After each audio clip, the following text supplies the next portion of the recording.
चाह रही थी। माताओं और बच्चों की केयर के लिए आंगनवाड़ी सेंटर भी चलाते हैं हम ही लोग आशा कर्मी भी हैं और लोगों की सेवा का ख्याल करते हुए, स्वास्थ्य का ख्याल करते हुए काम करते हैं। कौन सा क्षेत्र है जहां हम नहीं हैं?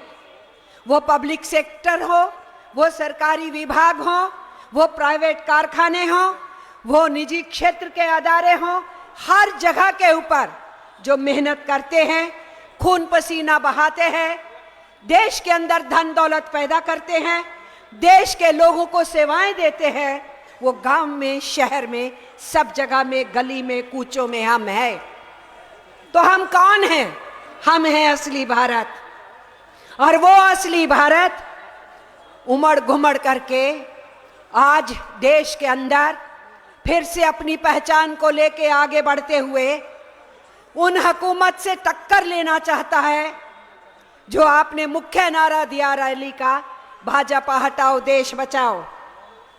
उनसे टक्कर लेने के लिए हम निकले हैं सड़क पे, जो हमारे हिंदुस्तान की अस्मिता को डुबो रहे हैं, जो इस देश के गरीब आवाम को उसके पेट पे लात मार रहे हैं, जो रोजगार दे नहीं रहे, छीन रहे हैं, जो महंगाई रोक नहीं रहे, बढ़ा रहे, जो भाईचारा बना नहीं रहे, तोड़ रहे हैं।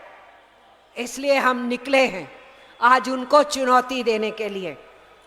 तो अगर हम अपनी पहचान जानते हैं कि हम असली भारत हैं, और अगर हम उनकी पहचान जानते हैं कि वो देश के दुश्मन हैं, केवल मजदूर और किसान के ही दुश्मन नहीं, वो देश के दुश्मन हैं, इसलिए उनको देश की सत्ता पे नहीं रहना चाहिए। अगर हम ये कहना चाहते हैं तो जरा नजर तो दौड़ाएं कि ये हैं कौन लोग। मिस्टर नरेंद्र मोदी और आपकी पूरी टीम, आप लोग उस आरएसएस के स्वयं सेवक हो, जिस आरएसएस के निर्देश के हिसाब से भारतीय जनता पार्टी के नेता बनके आप दिल्ली की कुर्सी पे बैठे हो। वो क्या है? राष्ट्रीय स्वयंसेवक संघ, जिसके आप स्वयं सेवक हैं और निक्कर पहन के, लाठी पहन के, सिर पे टोपी लेके उनकी कतारों में खड़े होते हैं। वो ड्रेस की आपकी अपनी नहीं है, वो इटली के मुसोलिनी से उधार ली हुई ड्रेस है। तो आप कौन हैं? आप वो हैं जिन्होंने हिंदुस्तान की आजादी के आंदोलन का विरोध किया। आप कौन हैं जिन्होंने इस देश के आजादी के आंदोलन के दौरान केवल ये नहीं कहा कि इससे हमारा कोई लेना देना नहीं है।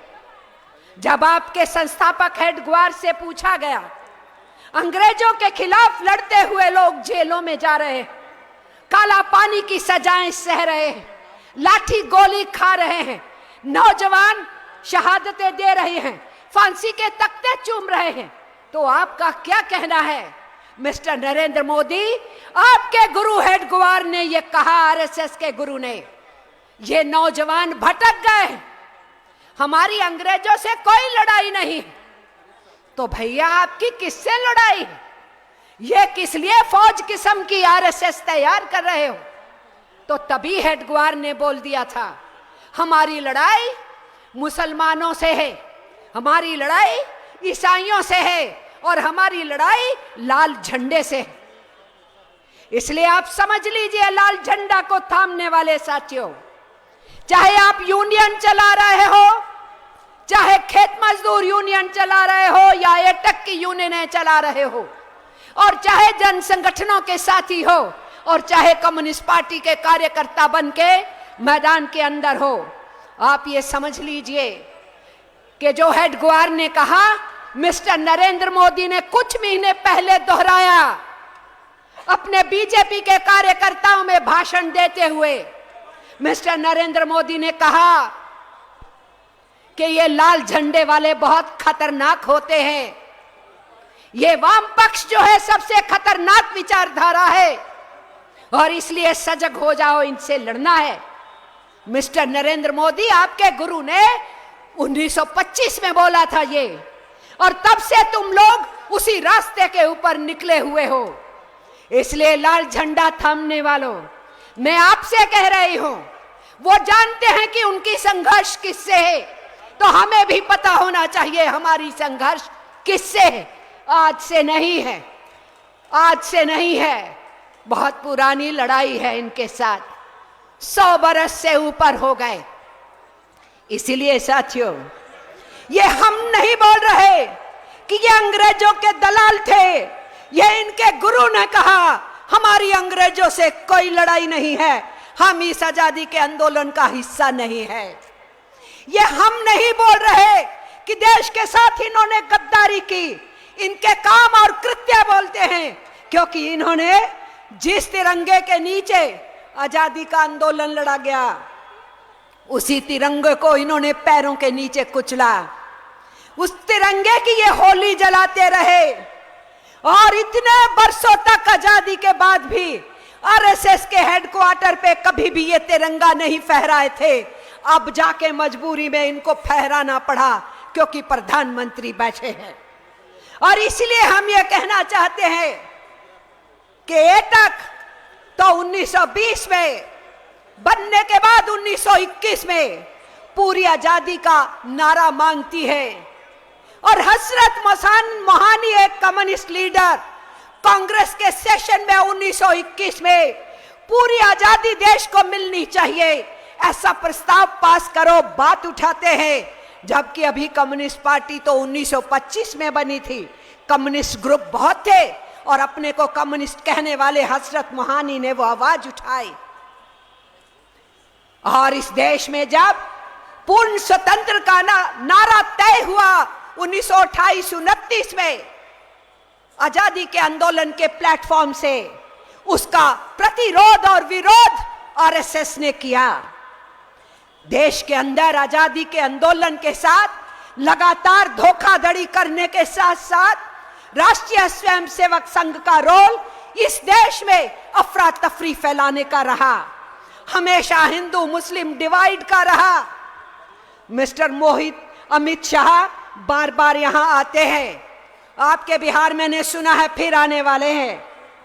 जब पिछले चुनावों में वो आए थे तो बिहार की जनता ने और बिहार के पत्रकारों ने पूछा था कि आपने 15 लाख देने का वायदा किया था मिस्टर नरेंद्र मोदी ने हर परिवार को, वो कहां है?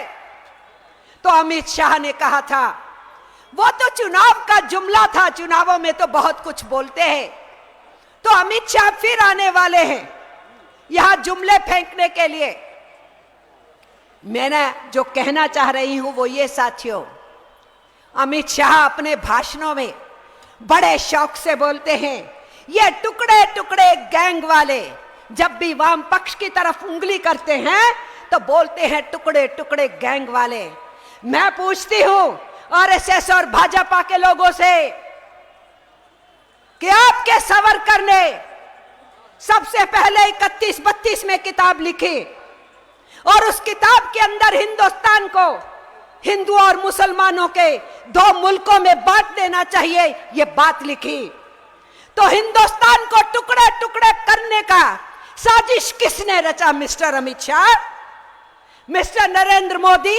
इस देश के बंटवारे की इबारत किसने लिखी? आपके लोगों ने लिखी। आज आप किताबों से महात्मा गांधी को नथुराम गोडसे ने मारा, किताब से गायब कर रहे हैं।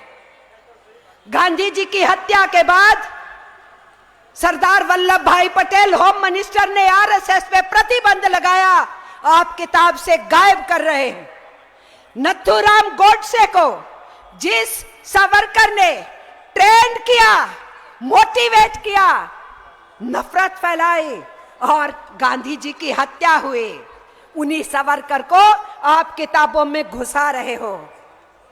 आपने मौलाना आजाद, जिन्होंने इस देश के बंटवारे को स्वीकार नहीं किया और कहे हिंदुस्तान मेरा देश है, पाकिस्तान नहीं है, यहीं रहे, यहीं मंत्री बने, यहीं अपनी जान दिए, आज उस मौलाना आजाद को आप किताबों से गायब कर देते हैं ताकि हिंदुस्तान के आने वाले बच्चे नहीं जाने कि इस देश के अंदर मुस्लिम्स ने इस देश की आजादी के लिए भी लड़ा था और इसी मुल्क को अपना मुल्क माना था।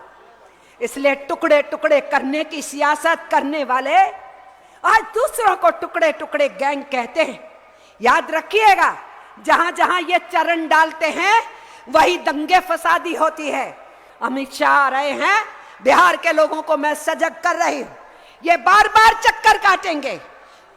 यहां के महागठबंधन से ये घबराए हुए हैं और इसलिए देश भर में इंडिया बना है।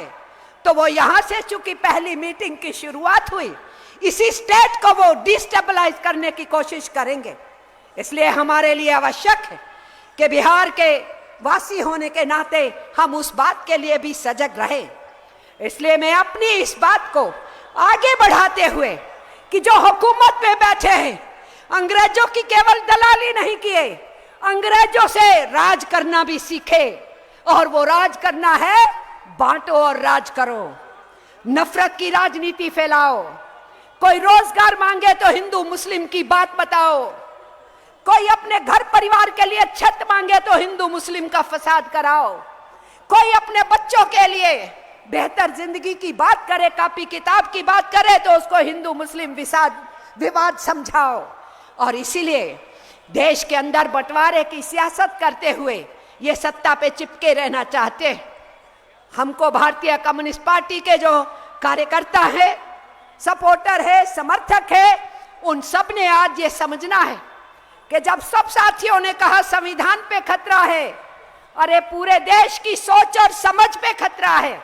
संविधान तो उसी देश की सोच और समझ का प्रतिनिधित्व करता था जिसको इस देश के लोगों ने निर्मित किया।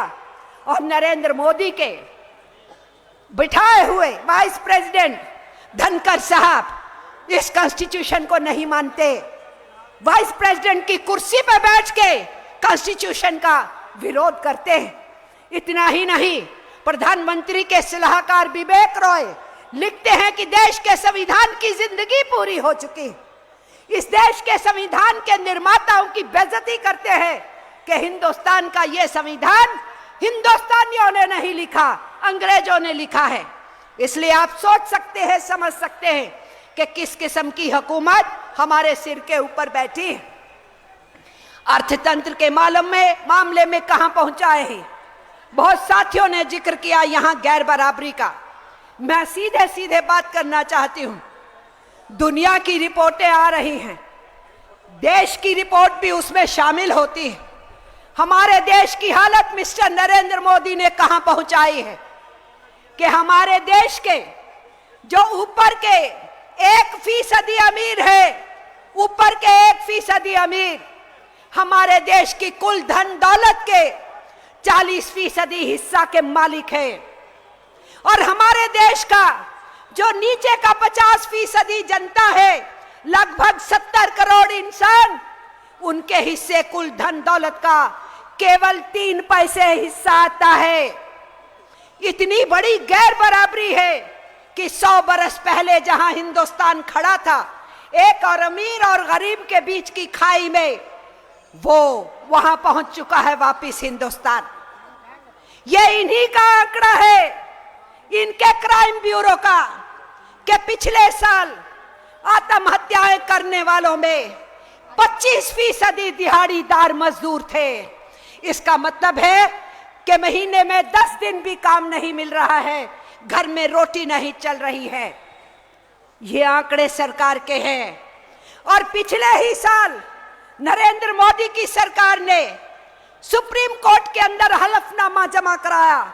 जब सुप्रीम कोर्ट ने यह पूछा इस देश में 5 साल के नीचे के बच्चे क्यों मर रहे हैं इतनी बड़ी गिनती में, कारण बताओ, तो मिस्टर मोदी की सरकार एफिडेविट जमा कराती है और एफिडेविट में स्वीकार करती है कि 65% बच्चे जो मर रहे हैं 5 साल से नीचे, उनके मरने का कारण कुपोषण है, कोई बीमारी नहीं है, उनको अनाज नहीं है।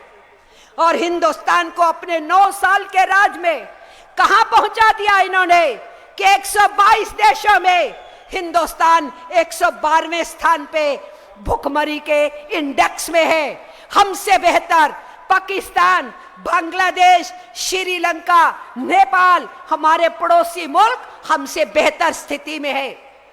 तो भूख की तरफ धकेल दिया, बेकारी की तरफ धकेल दिया, महंगाई की तरफ और धकेल दिया, और अफरा तफरी और नफरत के माहौल को बढ़ा दिया। तो इस किस्म की हुकूमत जो देश की जड़ों को कमजोर कर रही है, जो देश की सभ्यता को बर्बाद कर रही है और देश के जनमानस की सारी आशाओं के ऊपर पानी फेंक रही है, इस हुकूमत के रहने का कोई मतलब नहीं बनता है।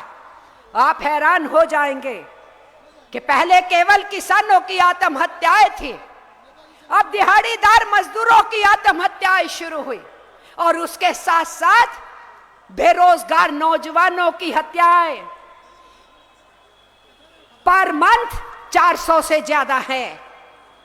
नौजवान बच्चा जो अपने माँ बाप के लिए उम्मीदें पैदा करता है, उन्होंने किसी तरीके से पढ़ाया लिखाया है, रोजगार नहीं पा रहा है, वो आत्महत्याओं के रास्ते पे जा रहा है।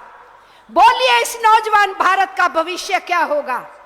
नौजवान भारत में बोल रही हूं क्योंकि 70% हिंदुस्तान की आबादी 35 बरस से नीचे की है।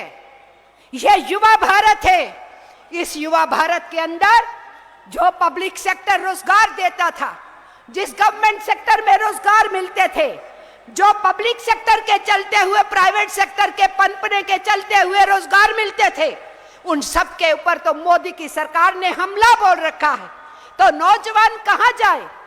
इसीलिए यहां पर ठीक ही कहा मुख्यमंत्री ने और उप मुख्यमंत्री ने कि उनके पास एजेंडा नहीं है, हमारे पास एजेंडा है कि हम रोजगार दें, लेकिन वो भी काफी नहीं है।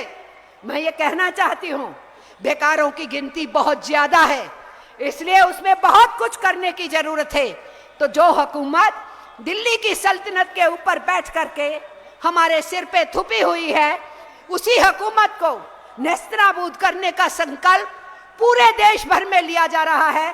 तो बिहार के साथियों ने उस परिपाटी को आगे बढ़ाते हुए पहल की है यहाँ पर और इस रैली का आयोजन किया है।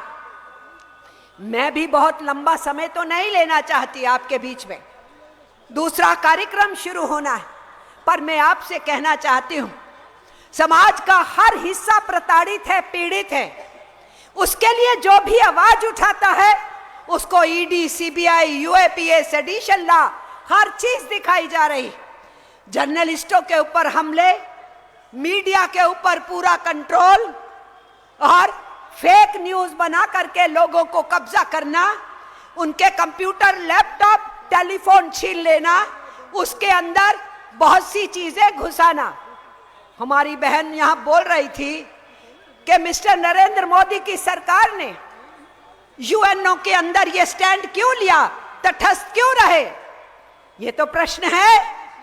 तो ये देश की विदेश नीति के साथ खिलवाड़ कर चुके, ये अमेरिका और इजराइल के चौगड्डे के साथ हिंदुस्तान को खड़ा कर चुके, ये पूरी दुनिया में शांति दूत कहलाने वाले हिंदुस्तान की नाक कटा चुके।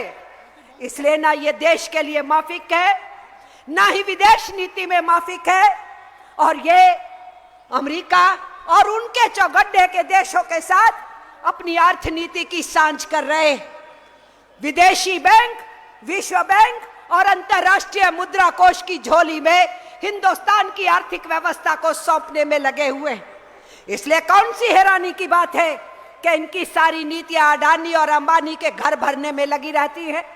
दुनिया के कॉरपोरेट घराने हो या हिंदुस्तान के कॉरपोरेट घराने हो, वही इनके मित्र हैं। और आपके लिए सिर्फ शब्द है मित्रों, जब जब भाषण देना है मित्रों। इसलिए मेरा आपसे कहना है और खास करके युवा पीढ़ी से कहना है, भगत सिंह को आइकॉन मानते हो, चंद्रशेखर आजाद को याद करते हो, तुम सुखदेव और राजगुरु को मानते हो, जितेंद्र दास भूख हड़ताल करते हुए जेल में शहीद हुए उसकी बात करते हो, राम प्रसाद बिस्मिल और अशफाकुल्ला के सरफरोशी की तमन्ना का गीत गाते हो। आज फिर से समय है हम उस तरफ बढ़े, क्योंकि जो कुर्सी पे बैठे हैं उनके गुरु ने कहा था ये सब भटके हुए नौजवान हैं। आप ही के युवा आइकॉन्स को उन्होंने भटके हुए नौजवान कहा था। तो वो जो भटकन थी हमारे यूथ की, अंग्रेजी प्रशासन को उखाड़ के फेंकने की, तुम भटकन मानते हो, हम रास्ता मानते हैं, हम दिशा मानते हैं, हम प्रेरणा मानते हैं, हम इनको संकल्प मानते हैं, हम इसको प्रतिज्ञा मानते हैं। इसलिए मैं युवा पीढ़ी से कहना चाहती हूँ, हम लोग छात्र आंदोलन में आए थे, अपने सीनियर्स से बहुत कुछ सीखे थे और उस लॉ को लेकर के हम आगे बढ़े थे। इसलिए मैं अपने छात्रों और नौजवानों से कहना चाहती हूँ, बहुत तेजी से युवा आंदोलन और छात्र आंदोलन को आगे बढ़ाने की जरूरत है, क्योंकि अगर हम इस आंदोलनों को आगे नहीं बढ़ाएंगे तो हमारे बेरोजगार नौजवानों को ये तलवार और भाले पकड़ा के सिर्फ कत्लेआम करने में लगाएंगे। दो ही रास्ते उनको दिए जा रहे हैं, या तुम नशों में डूब जाओ और या सांप्रदायिक हिंसा फसादी के अंदर हथियार उठा के लग जाओ। तो अपने युवा को अगर हमें बचाना है, उनको नया भविष्य देना है, तो हमें अपने संगठनों को मजबूत करना है, उसकी सोच को मजबूत करना है, उसको मैदानों में उतारना है। इसलिए वाम पक्ष के सभी युवाओं को मेरी अपील है, मैं केवल भारतीय कम्युनिस्ट पार्टी के साथ चलने वाले युवाओं की ही बात नहीं कर रही। इसलिए युवा पीढ़ी हिंदुस्तान के अंदर अगर आगे नहीं बढ़ेगी तो इस युवा भारत का भविष्य नहीं होगा। मैं आप सबसे ये अपील करती हूँ, जो यहाँ सब साथी आए, कि लौटने के बाद ये बैठने का समय नहीं है। आप ये कतई नहीं सोचिए कि कॉमरेड राम नरेश पांडे ने अपनी पूरी टीम के साथ मिलकर आपको एक कार्यक्रम दिया और आप गांव से लेके, जिला से लेके राज्य तक इस काम को संपन्न कर दिए तो काम संपन्न हुआ। काम संपन्न नहीं हुआ है, काम को आगे बढ़ना है और 2024 में भारतीय जनता पार्टी को हमेशा के लिए केंद्र की सत्ता से उखाड़ के फेंकना है और बिहार को सारी की सारी सीटें भाजपा से मुक्ति दिला के विपक्ष के INDIA को, इंडिया जो अलायंस बना है, उसकी झोली में डालना है। अगर बिहार के लोगों को ये करना है तो आप कॉमरेड्स को तो आराम करने का कोई समय नहीं है। कोई मीडिया आपकी कोई लंबी चौड़ी खबरें देगा, लोकल मीडिया वाले देंगे, सोशल मीडिया वाले देंगे, नेशनल मीडिया पूरे देश में इग्नोर करता है, करेगा, क्योंकि वो नरेंद्र मोदी के नाम पे उन्हीं का गोदी मीडिया मोदी मीडिया है। वो खबरें दिखाएंगे जो मिस्टर मोदी चाहते हैं, वो नहीं दिखाएंगे जो मिस्टर मोदी को उखाड़ फेंकने वाली ताकतें बोल रही हैं। ऐसी स्थिति के अंदर आपका घर घर पहुंचना, बस्ती बस्ती पहुंचना, मोहल्ले मोहल्ले जाना, कारखाना टू कारखाना जाना, खनिज खदानों के नजदीक जाना, सब जगह पे जहां आवाम काम करता है और जहां आवाम रहता है, वहां पर हम लोगों को फैलना है, संदेशे को ले जाना है। ये रैली आगाज है और 24 तक आराम से नहीं बैठना है। जब तक हम अपने राज्य का तय कर लेना, हर प्रदेश ने तय करना होगा। आप बिहार राज्य का तय कीजिए कि बिहार राज्य के अंदर भारतीय जनता पार्टी को खाता नहीं खोलने देना है पार्लियामेंट के वास्ते। इस जज्बे के साथ हमको आने वाले दिनों में आगे बढ़ना है और इसके साथ साथ उन्हें खाता नहीं खोलना है तो हमको खाता खोलना है ना अपना। हमारी तो पार्लियामेंट में 8-8 सीट हुआ करती थी किसी जमाने में, काफी समय तक हमारी हाजिरी तो वहां रहती थी, तो उनका खाता खुलने नहीं देना है, विपक्ष का खाता खुलना है और जिनका है खाता बढ़ना है तो हमारा खाता भी खुलना है। तो ये हमारा सोच और समझ रहना चाहिए, जिस सोच और समझ के साथ बिहार से इस रणनीति को लेके हम निकले और हम भी पूरे देश के अंदर जाके कह सके कि बिहार ने रास्ता दिखाया है। और इसी तरीके से बड़े बड़े आयोजन करते हुए, जनमानस तक संदेशा को पहुंचाते हुए हम अपने 2024 के संदेशा को पूरा करेंगे। मैं आखिर के अंदर भारतीय कम्युनिस्ट पार्टी राष्ट्रीय सचिव मंडल, राष्ट्रीय कार्यकारिणी की तरफ से एक बार फिर आपको मुबारकबाद देते हुए, उसके साथ साथ एटक की ओर से भी आपको बहुत बहुत शुभकामनाएं और मुबारकबाद देते हुए, और भारतीय खेत मजदूर यूनियन को, जिनकी राष्ट्रीय सम्मेलन आज यहाँ शुरू होनी थी और उसी के मौके पे ये रैली भी हो रही है और उनका सेशन शुरू होना है, उनके BKMU के कॉन्फ्रेंस के लिए उनकी कामयाबी के लिए भी यही मैं शुभकामनाएं उनको दे रही हूं, क्योंकि खेत खलिहान से उठते हुए जो मजबूत लोग हैं वो ही शहरों की धारा भी बदलेंगे। इसलिए ये BKMU का सम्मेलन राष्ट्रीय स्तर का सम्मेलन है। आपके इस सम्मेलन से पूरे देश के अंदर जो साथी आए हैं, पूरे प्रदेशों से आए हैं साथी BKMU के, वो साथी संदेशा यहाँ से लेके जाएंगे और इस रैली के हजूम की यादें लेकर के जाएंगे, इसकी चर्चा वहाँ पर जाके करेंगे। तो ये BKMU के कॉन्फ्रेंस के आयोजन का भी उनको शुभकामनाएं देते हुए मैं अपनी बात को समाप्त करती हूँ। याद रखिए, बिल्कुल याद रखिए एक बात, या हम नहीं और या मोदी नहीं, RSS नहीं, इसको आप याद रखिए, क्योंकि अगर ये 2024 में दोबारा बैठे तो हम और आपके लिए उसने स्थान जेल बनाया है। और अगर हमें अपने पूरे देश को बचाना है और स्वतंत्र सांसें लेनी है तो फिर मोदी नहीं, ये आर और पार की लड़ाई है। और इस आर और पार की लड़ाई में अब रुका नहीं जा सकता, बैठा नहीं जा सकता, सोया नहीं जा सकता, चलना ही चलना है, बढ़ना ही बढ़ना है, संगठित करना है, लड़ना है और संघर्ष करना है। जरूरत पड़े तो कुर्बानी देना है। उसी रास्ते पे हम निकलेंगे।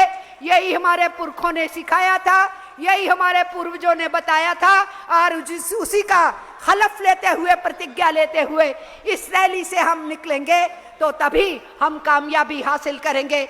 आप सब साथियों को मेरा लाल सलाम। कम्युनिस्ट पार्टी जिंदाबाद, इंकलाब जिंदाबाद। जोर से नारा दीजिए, भारतीय कम्युनिस्ट पार्टी। ज्यादा जोर से बाहर खड़े हैं, मैं देख रही हूं बहुत साथी बाहर खड़े हैं, आप लोग भी जोर से बोलिए। पूरा यहां का शोर सब जगह जाना चाहिए। भारतीय कम्युनिस्ट पार्टी इंकलाब, इंकलाब, इंकलाब। लड़ेंगे, जीतेंगे, लड़ेंगे, लड़ेंगे, लड़ेंगे। भाजपा हटाओ, भाजपा हटाओ, भाजपा हटाओ। इंकलाब जिंदाबाद। आज के इस रैली में भाग लेने वाले हमारे लाखों साथी, आप सबों के क्रांतिकारी जज्बे और संकल्प को बिहार राज्य भारतीय कम्युनिस्ट पार्टी हार्दिक अभिनंदन करती है। न केवल इस रैली को आपने शानदार बनाया, बल्कि विपरीत मौसम और विपरीत परिस्थिति में भी सभी नेताओं की बात सुनकर और एक संकल्प के साथ यहाँ से आप लौट रहे हैं कि हम न केवल नया बिहार, नया हिंदुस्तान का निर्माण करेंगे और सांप्रदायिकता की चाल जो चलने वाला केंद्र की सरकार है उसको हम उखाड़ फेंकेंगे। इसके लिए बिहार राज्य भारतीय कम्युनिस्ट पार्टी आपका हार्दिक अभिनंदन करती है और अध्यक्ष महोदय की इजाज़त से अभी का जो खुला सभा है वो समाप्त करती है। कॉमरेड, फिर से एक बार आपको बता दें कि राष्ट्रीय सम्मेलन जो खेत मजदूर का है वो गेट लाइब्रेरी गर्दनी बाग में 4 बजे झंडोत्तोलन होगा। प्रतिनिधि साथी, स्वागत समिति और इस रैली में आने वाले जो भी साथियों उस झंडोत्तोलन में हिस्सा ले सकते हैं। सबों को आमंत्रित है। जो साथी जाना चाहते हों अपनी गाड़ी और अपने साथियों के साथ इकट्ठा होके, कोई साथी छूटे नहीं।